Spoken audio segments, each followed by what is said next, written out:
Ամիսներ առաջ պարուհի Սոֆի Դևոյանը հանդես էր եկել նոր հարցազրույցով, որի ընթացքում բացառիկ մանրամասներ էր հայտնել իր և Լուիզա Ղամբարյանի շփման մասին։ Խոսելով հարսի երգչուհի Զարուհի Բաբայանի հետ հարաբերությունների մասին, Սոֆի Դևոյանն ասել էր. «Մենք այդպես սիրով ենք Զառիջկայի հետ, ես իրեն իմ երեխայի պես սիրում եմ, ինքը իմ աղջիկն ա։ Մտածում էր, ոնց ա տենց ստացվում, որ մենք լավ ենք իրար վերաբերվում, իրար հասկանում ենք, մտածում էի դա տարիքի հետ է կապված, թե ուղղակի համընկել են մեր բնավորությունները։ Շատ անգամ լռում ենք ու իրար հետ նույն բանն ենք ուզում խոսել։ Երևի մարդու բնավորությունից է, մարդը տարիների ընթացքում շատ բան սովորում է, ավելի խելացի է դառնում, ավելի ինտելեկտուալ է դառնում, ավելի շատ բաներ է հասկանում, բայց եթե դու պինդ ես, քեզ ոչինչ չի կարող փոխել, երբեք չպետք է փորձես մարդուն փոխել, որովհետև դա անիմաստ է։ Երևի երկուսս էլ հասկացել ենք, թե ինչ ձևի մարդիկ պետք է ընտանիքում ապրեն։ Ես չեմ հիշում, որ մեր տանը վեճ լինի, կռիվ լինի, ես չեմ պատկերացնում տենց բան։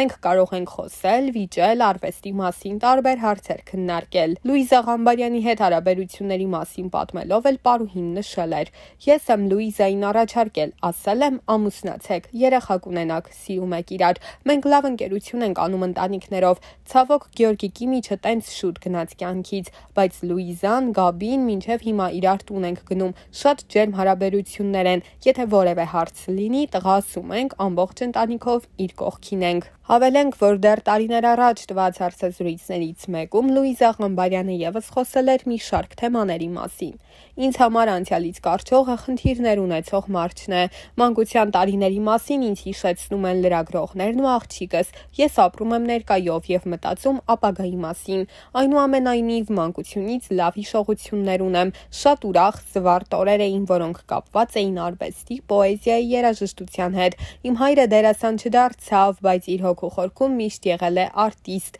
նա մեզ սովորեցնում էր հայ, ռուս դասականների բանաստեղծություններ, մեր տանը կազմակերպում էինք հանդեսներ հորս գլխավորությամբ, մանկությունս ասոցացվում է լավ մարդկանց հետ, որոնք նստում էին սեղանի շուրջ, պատմում տարբեր պատմություններ, մանկության տարիներից միայն լավ հիշողություններ են, նույնը չէի ասի պատանեկության տարիների մասին, պատանեկությունս համընկավ 88-ի շարժման և դրան հետևած դժվար տարիների հետ, հիշում եմ հայրս ստեղծագործ, կյանքը մի գաղափարի համար ապրած և սերունդներ կրթած մարդ գնում էր այգու ծառերներ կտրում, որ իր երեխաներին կարողանար տաքացնել։ Երբ ասում էին, որ հորս կորցնելուց հետո ավելի եմ զգալու նրա կարիքը, կարծում էի, թե մարդիկ են ինչ-որ բաներ են խոսում, բայց իսկապես ոչ մի կերպ չեմ կարողանում հարմարվել նրա բացակայությանը, ամեն վայրկյան ունեմ նրա կարիքը, իմ պապան ոչ միայն կենսաբանական հայր էր, այլև շատ լավ ընկեր, խորհրդատու, պատահական չէ, որ ընտրեցի ինձանից տարիքով բավական մեծ ամուսին, ես հիմա եմ հասկանում ինչու, առաջ չէի հասկանում,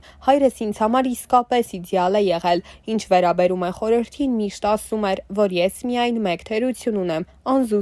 անզուսպ իմ ցանկություններում, իմ բառերի, էմոցիաների մեջ, ասում էր, աշխատիր քո զսպվածության վրա, եղիր ավելի կառավարելի, ավելի զուսպ և համբերատար, սա մեղի պես տպավորվել է մեջս։ Չեմ սիրում մենակություն, տարիներ առաջ ձգտում էի մենակության, հիմա ոչ, բայց չեմ էլ սիրում շատ ակտիվ մարդաշատ միջավայր, չունեմ շատ ընկերներ, որովհետև առաջ շատ ունեի, կյանքը մաղեց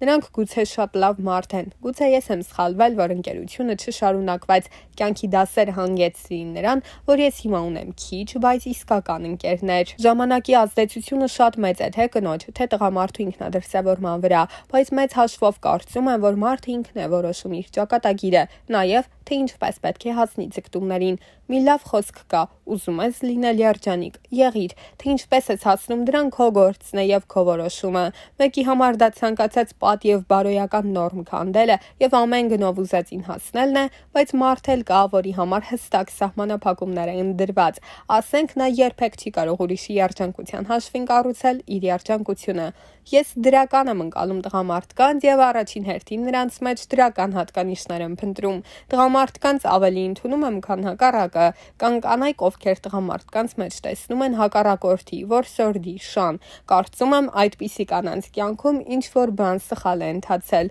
Ես գնահատում եմ տղամարդկանց, կարևորում եմ նրանց անհրաժեշտությունը կնոջ կյանքում։ Կինը կին է, երբ իր կողքին կա տղամարդ, որի ուսին կարող է հենել գլուխը։ Չեմ սիրում, երբ տղամարդը չունի հումորի զգացողություն, տգետ է, ձեռնփակ է, և իհարկե չեմ կարող հանդուրժել ինքնասիրահարված, փառասեր տղամարդկանց։ Վստահ եմ, որ խանդ կա, իմ մեջ էլ կա, պարզապես հաճախ թաքցնում եմ, փորձում եմ հորս խորհուրդը հիշելով զսպել այդ ամենը, ամուսնուս պարագայում վստահ եմ, որ կա, եթե ոչ ավելի շատ, քան ինձանում, որովհետև շփվում եմ տարբեր տարիքի եւ տարբեր արտաքին ունեցող մարդկանց հետ, բայց մենք դրան տեղի չենք տալիս։ 1000-ից մեկ երբ զգում եմ, որ մեր կյանքը մի քիչ անհետաքրքիր է դառնում, խանդի թեման արհեստականորեն բարձրացնում եմ, ընդամենը այդքանը։ Նվերի ամենան չի լինում, ինձ համար շատ արժեքավոր են օրինակ հայրիկիս նվիրած ականջողերը ինստիտուտ ընդունվելու առթիվ, առանձնահատուկ թանկ է առաջին ուսուցչուհուց նվիրած բացիկը, որտեղ նա մարգարեական մոտիվներով գրել է, թե ինչպիսին է պատկերացնում իմ ապագան եւ նշել է, որ իմ տեղը բեմն է։ Ինձ համար ճակատագրի ամենամեծ նվերն ընտանիքս է, բազմաթիվ արժեքավոր նվերներ ունեմ երկրպագուներիս կողմից ստացված, այնպես որ դրանք շատ են։ Մարդիկ ում կյանքում ամբողջ պարտական եմ, ծնողներս են, հենց նրանց շնորհիվ է, որ ես այսօր այնպիսին եմ, ինչպիսին կամ իմ բոլոր առավելությունների համար ծնողներիս եմ պարտական, որպեսզի լինել երջանիկ հարկավոր է պարզապես սիրել երջանկությունը եւ ուզենալ երջանիկ լինել։ Եթե ունենում եմ մի փոքր ազատ ժամանակ առաջին հերթին իհարկե նվիրում եմ դստերս, դա անհրաժեշտ եւ հաճելի միքս է։ Տղամարդուն չի կարելի բռի մեջ պահել, հենց փորձես պահել կգնա, պետք է պարզապես կարողանալ համբերատար եւ անշահախնդիր սիրել, եթե այս երկու կարևորագույն հատկություններն ունես, քո պահանջներն էլ, շահերն էլ կբավարարվեն։ Հայ աղջիկների ամենամեծ առանձնահատկությունը ընտանիքին նվիրումն է, դա իրենց մեջ գենետիկորեն է դրված, ամենաբնազդային մակարդակով, անկախ հասարակական դիրքից, դավանած արժեքներից հայ աղջկա կնոջ համար ընտանիքը կարևորագույն արժեք է, նույնիսկ բարոյական փայլուն կյանքով չապրող կանանց դեպքում էլի ընտանիքը բարձրագույն տեղում է, իսկ այլ ազգի շատ կանանց մոտ դա այդքան էլ ընդգծված չէ։ Մանկուց ցանկացել եմ բազմազավակ ընտանիք ունենալ, բայց դա այն երազանքը չէ, որին ափսոսանքով եմ նայում, Աստծուն փառք եմ տալիս եւ գոհանում եմ իմ ընտանիքի համար, այնպես որ նման երազանք երևի թե չկա։ Իմ կյանքի ամենադժվար պահերին ապավինում եմ Աստվածաշնչին, այնինչ մեզ չի սպանում, ավելի է ամրացնում, այն փորձությունը, որին հանդիպելով ձեզ թվում է, թե աշխարհի վերջն է, իրականում Աստված ուղարկել է ձեզ փորձելու համար, եթե ապավինեք Տիրոջը, նույնիսկ ամենածանր իրավիճակը կարող եք նրա շնորհիվ հարթել։